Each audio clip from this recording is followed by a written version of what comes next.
எல்லாரும் இன்புற்றிருக்க நினைப்பதுவே அல்லாமல் வேறொன்றறியேன் பராபரமே.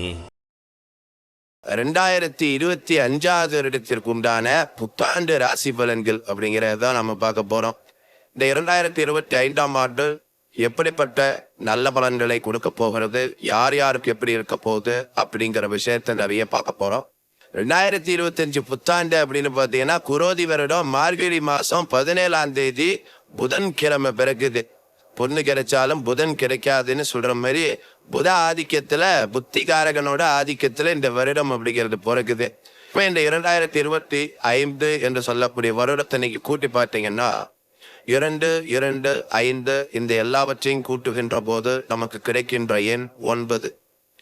இந்த 9ஆம் எண்ணை அடிப்படையாக கொண்டு இந்த வருடம் பிறக்கின்ற காரணத்தினால இந்த வருடம் செவ்வாயின் ஆதிக்கம் அதிகமுடைய வருடம் என்று புரிந்து கொள்ளலாம்.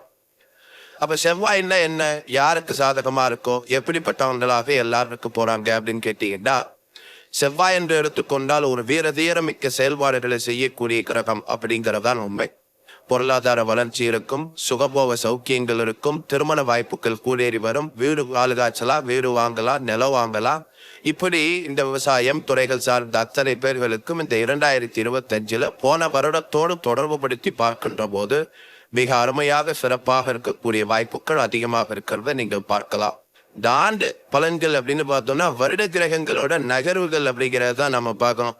அந்த வகையில பாத்தீங்கன்னா முதல் பயிற்சி அந்த வருடத்துல சனி பயிற்சி தான் வருது. மார்ச் 29ஆம் தேதி கும்பராசியில ஆட்சி பெற்று உட்கார்ந்து இருக்கக்கூடிய சனி பகவான் மீனராசிக்கு குருவோட வீட்டுக்கு போறாரு. இதோட குரு பகவான் ரிஷபராசியில இருந்துட்டு மே 14ஆம் தேதி மிதனராசிக்கு புதனோட வீட்டுக்கு போறாரு. சர்ப்ப கிரகங்களான ராஜகேதுக்களோட பயிற்சி அப்படிங்கிறது மே 18ஆம் தேதி நடக்குது. இதுல விஷப்பாம்பா இருக்கக்கூடிய ராகு மீனராசியிலிருந்து கும்பராசிக்கு மே 18 மாறுது. அதே நாள்ல விஷமற்ற பாம்பு கேது கன்னிராசியிலிருந்து சிம்மராசிக்கு மாறப்போகுது. இந்த கிரகங்களோட மாற்றம், இதோட பார்வை, இதோட பலாபலன்கள் அப்படிங்கிறது 2025 புத்தாண்டுல உங்களுக்கு என்னென்ன பலன்கள் கொடுக்க போகுது அப்படிங்கிறத பார்த்துருவோம். மீனம் ராசினியர்களே, இந்த மீனராசினியர்களை பொறுத்தளவு 2025ஆம் ஆண்டு எப்படி இருக்க போகுது, கண்டிப்பாக ஒரு நல்ல மாற்றங்கள் உங்களுக்கு கிடைக்கும். என்ன சார் 7ஆம் சனி வரப்போகுது, நல்ல மாற்றம்னு சொல்றீங்க, அதுதான் நல்ல மாற்றமா, அவஸ்தப்படுறதா நல்ல மாற்றமா? இல்லை, இந்த 7ஆம் சனி கூட 30 வயதுகளுக்கு மேற்பட்ட நபராக இருக்கின்ற இந்த மீனத்தில் பிறந்தவர்களுக்கு பெரும் குற்றம், பெரும் சோதனைகளை செய்ய போறதில்லை. அப்ப இளம் பிள்ளைகளாக இருக்கக்கூடியவர்களுக்கு இந்த 7ஆம் சனி என்ன செய்யும் பார்க்கிற போது அதுவும் மிகப்பெரிய துன்பத்தை கொடுக்க வாய்ப்புகள் இல்லை. இது ஒரு பக்கத்தில் இருந்தாலும் 12ஆம் இடத்திலும் இருக்கக்கூடிய சனி பகவான் இப்பொழுது ஜென்மத்துக்கு வருகிறார். ஒரே அதிபதி ஒரே ஸ்தானத்தில் இருந்துட்டா திருடங்கிட்ட கேஸ் பாக்ஸை கொடுத்த மாதிரி எல்லாமே செலவுகளாவே போச்சு சார், ஒண்ணுமே நடக்கல வீட்டுக்குள்ள. வெளியில இருந்து பாக்குறவங்களுக்கு நாங்க என்னமோ ஓஹோன்னு வாழ்றோம், ஆனா வீட்டுக்குள்ள ஒரு நிம்மதி இல்லை, சந்தோஷமே இல்லை. இப்படி புலம்பி தள்ளி கொண்டிருந்தவர்கள் எல்லாருக்குமே இந்த மீனத்தில் பிறந்தவர்களுக்கு இந்த வருஷத்துல நீங்க எதையெல்லாம் நினைத்து புலம்பி தள்ளி கொண்டிருந்தீர்களோ அவைகளெல்லாம் நடந்தேறி உங்களுடைய மனதிலே மகிழ்ச்சி, கொண்டாட்டம் இவைகள் நடப்பதற்கு 2025 ஒரு முத்தாய்ப்பாக இருக்கும். குறிப்பாக வியாழ கிரகம் 3ஆம் இடத்திலே வீற்றிருக்கிறார். இவர் 14th May 2025 அவர் 4ஆம் இடத்திற்கு போகிறார். இந்த 4ஆம் இடத்திற்கு போகிற போது அவர் 10ஆம் இடத்தை பார்ப்பார். சுய தொழில், சொந்த தொழில், உழைப்பு, உழைப்பின் மூலமாக முன்னேற்றம், பைசா சம்பாதிக்கிறது, இடம் வாங்கிறது, வீடு வாங்கிறது. 4ஆம் இடம் என்பது தாய், வாகனம், பொருளாதாரம், வீடு மனை வாசல், அடிப்படை வசதிகள், கார் வாங்கின, ஒரு நல்ல சோபா வாங்கின, நல்ல ஏசி வாங்கி மாட்டின, நல்ல வீட்டுல பால் காய்ச்சின, இப்படி சொல்லுகின்ற அனைத்து விதமான யாராவது உங்களை பார்த்துட்டு அவருக்கு என்ன அவர் செட்டில் ஆயிட்டாரு இப்படின்னு சொன்னா உங்ககிட்ட என்னெல்லாம் இருக்குமோ அவைகளெல்லாம் பெற்றுக்கொள்ளுகின்ற வாய்ப்புகளை இந்த வருடத்தில் பார்க்கும்படியாக உங்களுக்கு ஒரு சான்ஸ். அது மட்டுமல்ல, அந்த வியாழ கிரகம் அங்கிருந்து உண்டு 8ஆம் இடத்தை பார்த்து கொண்டிருக்கிறார். உடம்புல கொஞ்சம் எப்ப பார்த்தாலும் வியாதி சார், கைவலி, கால்வலி, முதுகுவலி, எந்த காரணம்னு தெரியல, ஸ்கின் அலர்ஜி வந்துடுது. இப்படியெல்லாம் புலம்பி தள்ளி கொண்டிருந்தவர்களுக்கு கூட இந்த காலகட்டத்தில் இந்த மருத்துவத்திலிருந்து ஒரு விடுதலை பெறுகின்ற, நோய்களிலிருந்து விடுதலை பெறுகின்ற வாய்ப்புகள் கண்டிப்பாக உங்களுக்கு கிடைக்கும். இந்த சனீஸ்வர பகவான் ராசியில வந்து உட்கார்ந்து கொண்டு 7ஆம் இடத்தை பார்க்கிறார். திடீரென்று சில பேர்களுக்கு நல்ல கல்யாண வாய்ப்புகள் வரும். ஏழுல சனி என்று பார்த்தா கல்யாணம் நடக்குமா? இந்த ஏழார சனி வருகிற போது, அட்டமத்து சனி வருகிற போது, அஷ்டாத்தம சனி வருகிற போதெல்லாம் திருமணம் கைகூடி வரும். கல்யாணம் நடத்துகிற கிரகமே சனி சுபகான் தான். அந்த அடிப்படையில இந்த 7ஆம் இடத்தை சனி பார்க்கறதுனால சொந்தத்தில் உறவுகளில் கொண்டாடி மகளிர் அளவுக்கு சொந்தங்கள்ல இருந்து திருமணம் பண்ணி கொள்ளக்கூடிய வாய்ப்புகள் எல்லாம் கொஞ்சம் உண்டு. அது மட்டுமல்ல, அவர் அங்கிருந்து 10ஆம் இடத்தை பார்க்கிறார். இந்த 10ஆம் இடம் என்பது தொழில் யோகம். படிச்சுட்டு வேலைக்கு போறவங்களுக்கு இடமாற்றங்கள், இதுவரைக்கும் வேலை கிடைக்காதவங்களுக்கு புதிய வேலைப்பாடுகள், சொந்த தொழில் பண்றவங்களுக்கு விருத்திகரமா பிரம்மாண்டமா அந்த இடத்தை இன்னும் 1-2 விஸ்தீர்ணம் பண்றது.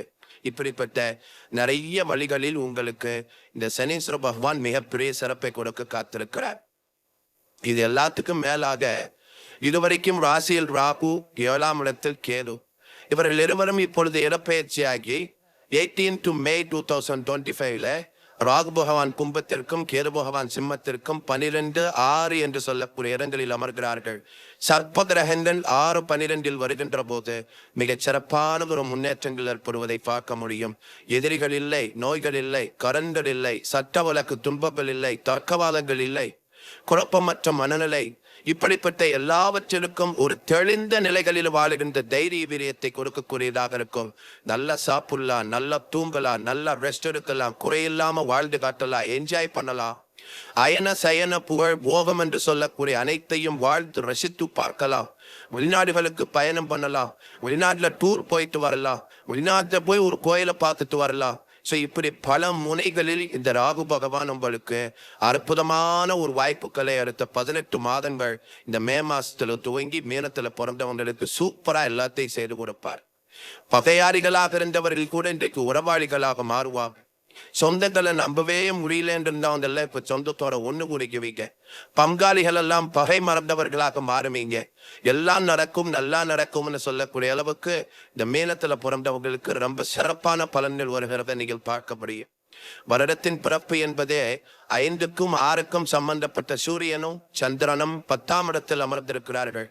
அப்ப சூரியன் சந்திரன் 5க்கும் 6க்கும் அறிவதினா பிள்ளைகளால் வரக்கூடிய நல்ல தகவல், தொழிலால் வரக்கூடிய நல்ல தகவல், சில குடும்பங்களிலே புதுசாக குழந்தை பேறு பெற்றுக் கொள்ளக்கூடிய வாய்ப்புகள், இப்படி பல கோணங்களில் இந்த சூரிய சந்திர சேர்க்கை என்பது உங்களுக்கு அற்புதமான மகத்துவத்தை அளிக்கக்கூடியதாக இருக்கும். இந்த செவ்வாய் பகவான் கூட உங்களுக்கு பார்த்தீங்கன்னா நீச்சம் பெற்றிருக்கிறார். 9ஆம் பாபாதிபதி 5ஆம் இடத்தில் அமர்ந்திருக்கிறார். 5ஆம் இடத்தில் அமர்கின்ற போது அவருக்கு நீச்ச பங்க ராஜயோகம் ஏற்படுகிற காரணத்தால் உறுதியாக இந்த செவ்வாய் பகவானின் காரணத்தை தொட்டு நிறைய நன்மைகள், பிள்ளைகள், அதாவது தாய்மொழி சம்பந்தப்பட்ட உறவுகளிலிருந்து வர வேண்டிய பாக்கி வசூல் பண்றது, உறவு கொண்டாட்டம் மிகச் சிறப்பாக இருக்கிறது, எதிரிகளை தவிரபடியாக்குறது, இந்த இராணுவம், மருத்துவராக இருக்கக்கூடியவங்க, காவல்துறையாளர்கள் சம்பந்தப்பட்டவங்க, சட்ட சம்பந்தப்பட்ட துறையாளர்கள், இவங்க எல்லாத்துக்குமே இந்த செவ்வாய் அந்த இடத்துல இருக்கிறது ஒரு மிகப்பெரிய பலமான ஒரு மகிழ்ச்சியான முன்னேற்றத்தை கொடுக்கக்கூடிய சாத்திய கூறுகள் உண்டு. இப்படி இந்த 2025ஆம் ஆண்டை பொறுத்தளவு மீனத்தில் பிறந்தவர்களுக்கு கடந்த 2024 தொடர்பு படுத்தி பார்த்தால் மிக உன்னதமான நல்ல சிறப்பான ஒரு அழகான வாழ்க்கை வாழுவதற்கு தேவைப்படுகின்ற ஆரோக்கியம், பொருளாதாரம், நல்ல மனம், எண்ண ஓட்டங்கள், இப்படி அனைத்திலும் ஒரு சிறப்பான முன்னேற்றம், தகுதியான வாழ்க்கை வாழ புறப்படுகின்ற ஒரு காலமாக 2025 மிக நல்லா இருக்கும். பயமே வேண்டாம், சூப்பரா இருப்பீங்க. நேர்களே, இதுவரை 2025ஆம் ஆண்டு ஒவ்வொரு ராசிகளுக்கும் எப்படி இருக்கும் அப்படிங்கிறத பார்த்திருக்கிறோம். அநேகமா 2025 எல்லா ராசிக்காரங்களுக்கும் சிறப்பா தான் இருக்கும் அப்படிங்கிற மாதிரி தான் இருக்கும், 1-2 பேரை தவிர.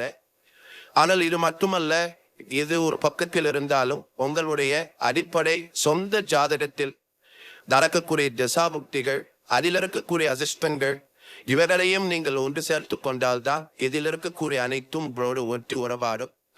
இப்படிப்பட்ட செய்திகளை உள்வாங்கி வைத்துக் கொண்டு உங்க சுய ஜாதகத்தையும் பார்த்து வைத்து நீங்கள் செய்கின்ற காரியத்தையும் சிறப்பாக செய்து பலமாக முன்னேறி ஆண்டவனொருளால் இறையருளால் குடும்ப சகிதமாக தீர்க்கமாக வாழ வேண்டும் என்று வாழ்த்தி விடைபெறுகிறேன். நன்றி, வணக்கம்.